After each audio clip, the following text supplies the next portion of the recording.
ណាគុនខ្មែរយំប្របីទិសគូទី3នៅជង្គង់មិត្តភាពអន្តរជាតិរវាងកម្ពុជាអេស្ប៉ាញ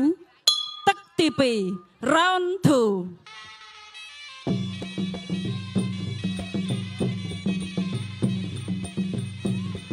បាទឥឡូវនេះចូលដល់ទឹកទី2ហើយសម្រាប់អ្នកទាំងពីរឆក់មួយ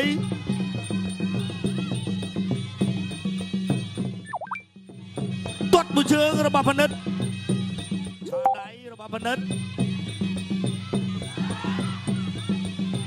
បាទគាត់ស្លូទាត់អូយជើងទៀតហើយបាទផនិតឃើញកន្លែងកន្លែងហ្នឹងទៀតហើយ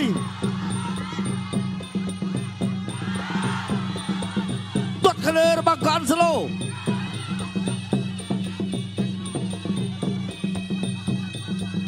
មួយដៃទៀតកែងមួយគាត់ត្រាប់ជើងក្រោម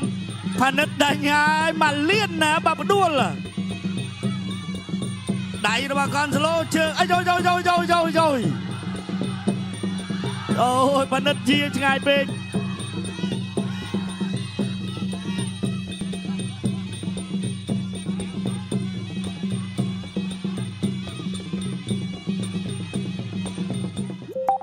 មួយទាត់មួយទៀត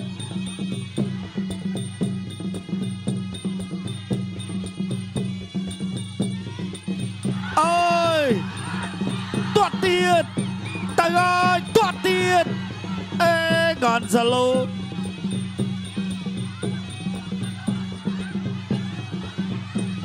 អូ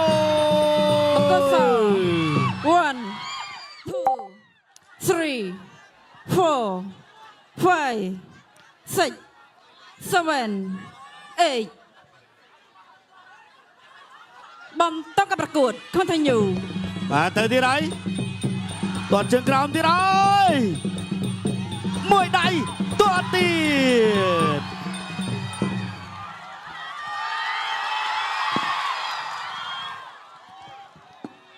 អតិពលឧបត្ថម្ភ1លានបាទប៉ុន្តែថាខ្ញុំតាមចូលដល់បាន1លានណាបាទឥឡូវ2លានបាត់ហើយបាទបា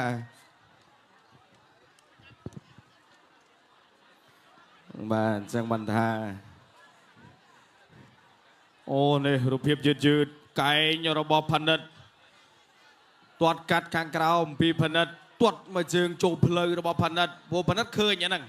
កន្លែងហ្នឹងកន្លែងលុយហ្នឹងទៅឲ្យ1លានណែមកជើងនេះ1លានទៀតសរុបមកវិញ2លានល្មមទៅឲ្យផ្លឹបមកជើងណែចុងក្រោយបាទផ្ដាច់នេះថែម1លានទៀតបាទអញ្ចឹងសរុបមកវិញបាទប្រាក់ឧបត្ថម្ភក៏ច្រើនការប្រកួតជក់ចិត្តតោះឥឡូវបងប្អូនអ្នកកំពុងស្ពឺហូរកន្លែងមួយបាទអូកម្លាំងពេញល្អណែបាទតោះអរគុណបាទអញ្ចឹងនៅសល់ការប្រកាសលទ្ធផលជាផ្លូវការតែប៉ុណ្ណោះបាទសម្រាប់ការប្រកួតគូមិត្តភាពអន្តរជាតិបាទដែលជាការប្រកួតមិត្តភាពបាទកម្ពុជាអេស្ប៉ាញប្រភេទទម្ងន់54គីឡូក្រាមប្រកួតទូនទីជូនដល់គណៈកម្មការបច្ចេកទេសប្រកាសលទ្ធផលជាផ្លូវការចាសូមអរគុណបងកុលក្រហមផានិតគុនខ្មែរឈ្នះ